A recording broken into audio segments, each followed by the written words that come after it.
नमस्कार दोस्तों। जैसा कि आप लोगों को पता होगा कि आरओ और यूपीपीसीएस के लिए एक हमने महत्वपूर्ण टॉपिकों की श्रृंखला प्रारंभ यूट्यूब चैनल पर की है। उसी के परिप्रेक्ष्य में आज हम आपके समक्ष भारतीय संविधान का एक टॉपिक लेकर उपस्थित हुए हैं और इसमें उन्हीं बिंदुओं की हम चर्चा करेंगे जहां से लगातार यूपीपीसीएस या आरओ में प्रश्न पूछे जाते हैं। आप लोगों को केवल और केवल हमारा सपोर्ट करना होगा और मैं आपको विश्वास दिलाता हूं कि आप वह सफलता जरूर प्राप्त करेंगे। यानी कि आपका उद्देश्य ही है कि आरओ में सफल होना।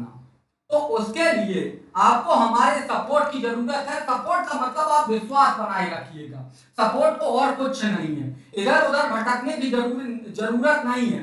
आपको हम विश्वास दिलाते हैं कि आपको प्रश्न जहां जितने भी बिंदुओं पर हम बात करेंगे वहां से लगातार प्रश्न पूछे जा रहे हैं, चाहे यूपीपीसीएस हो, चाहे आरओ हो या बीपीएससी हो या अन्य स्टेट पीसीएस एग्जाम हो, यहां से लगातार प्रश्न पूछे जाते हैं। हाँ, लेकिन आयोग की भाषा पर आपको ध्यान देने की आवश्यकता है और आपको चीजों को समझना बहुत ज्यादा जरूरी है।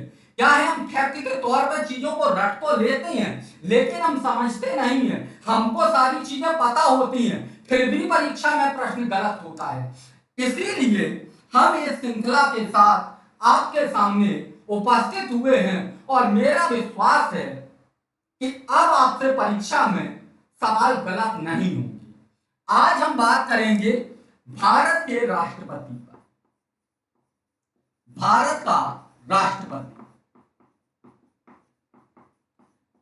जैसे ही आपके जहन में भारत के राष्ट्रपति नाम से आपके जहन में यह शब्द जाता है, वैसे ही आपके जहन में कई प्रकार के पिक्चर और सवाल खड़े हो जाते हैं कि भाई भारत का राष्ट्रपति है कौन, या भारत का राष्ट्रपति होता क्या है, यह किसके तहत में लाया जाता है। तो आपको बता दें कि भारत में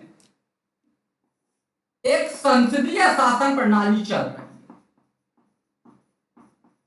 संसदीय शासन प्रणाली, वैसे तो आप देखेंगे कि दुनिया में शासन संचालन के लिए दो प्रकार की शासन प्रणालियों की आवश्यकता होती है, एक संसदीय शासन प्रणाली, एक अध्यक्षात्मक शासन प्रणाली। लेकिन हमारे भारतीय संविधान में संसदीय शासन प्रणाली को अपनाया गया है और संसदीय शासन प्रणाली के तहत में भारत के राष्ट्रपति की जो भूमिका है वो थोड़ी अलग हो जाती है अध्यक्षात्मक शासन प्रणाली की अपेक्षा।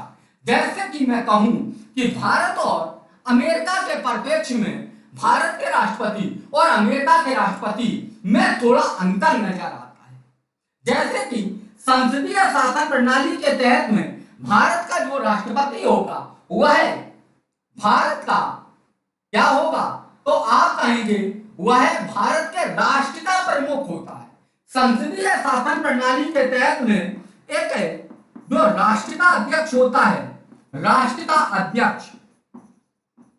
अध्यक्ष वो राष्ट्रपति कहलाता है, राष्ट्रपति कहलाता है। और जो राज्य का अध्यक्ष होता है, राज्य का अध्यक्ष वो प्रधानमंत्री कहलाता है, प्रधानमंत्री। राष्ट्र का कहने का मतलब यह होता है कि राष्ट्र का मतलब है जितनी भारत की भौगोलिक सीमा हो उसके पूरे का अध्यक्ष कौन है, राष्ट्रपति है, चाहे वह स्थल हो या जल हो। राज्य कहने का मतलब होता है देश। भारतीय संविधान के अंतर्गत या राजनीतिक भाषा के अंतर्गत हम देखेंगे कि राज्य का मतलब प्रांत बिल्कुल नहीं होता है, राज्य का मतलब होता है देश। देश का जो अध्यक्ष होता है वो कौन होता है, प्रधानमंत्री होता है। किसके तहत में, आप कहेंगे संसदीय शासन प्रणाली के तहत में।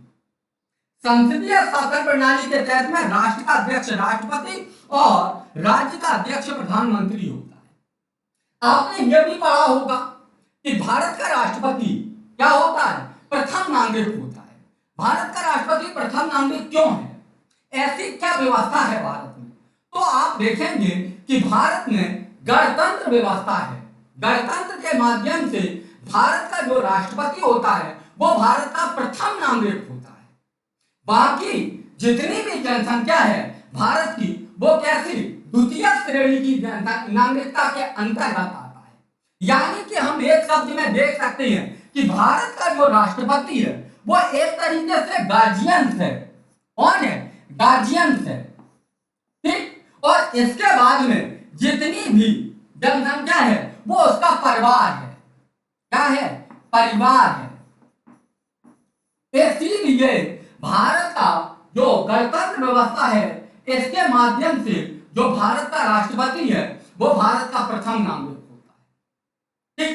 या हम कह सकते हैं कि भारत का जो राष्ट्रपति है वो गार्जियंस की भूमिका निभाता है और जो पूरे देश की जनसंख्या है वो उसके परिवार की हिस्सा होती है। इसी के तहत में जो भारत का राष्ट्रपति भारत का प्रथम नागरिक होता है, इसी के तहत में और संसदीय शासन प्रणाली के तहत में भारत के जो राष्ट्रपति के पास में कार्यपालिका की जो शक्ति है वो क्या होती है?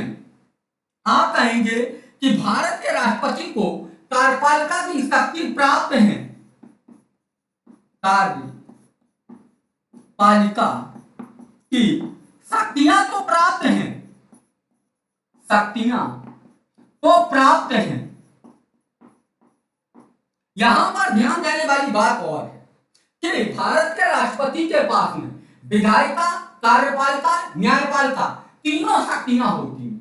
विधायिका की शक्तियों को वह स्वयं संचालित करता है, न्यायपालिका की शक्तियों को भी वह स्वयं संचालित करता है, लेकिन कार्यपालिका की शक्तियों को वह स्वयं संचालित नहीं करता है। वह उन शक्तियों को प्रधानमंत्री के तहत में संचालित करवाता है। यानी कि संसदीय शासन प्रणाली के तहत में आप कह सकते हैं कि भारत के राष्ट्रपति के पास में कार्यपालिका की शक्तियां तो हैं लेकिन वास्तविक शक्तियां प्रधानमंत्री के पास होती है। ठीक। वास्तविक शक्तियां किसके पास में होंगी? प्रधानमंत्री के पास में होंगी। क्योंकि भारतीय संविधान में यह प्रावधान है कि अनुच्छेद 52 के तहत में 52 की बात कर रहा हूं, अनुच्छेद 52 के तहत में भारत का एक प्रधानमंत्री होना चाहिए। लेकिन वहीं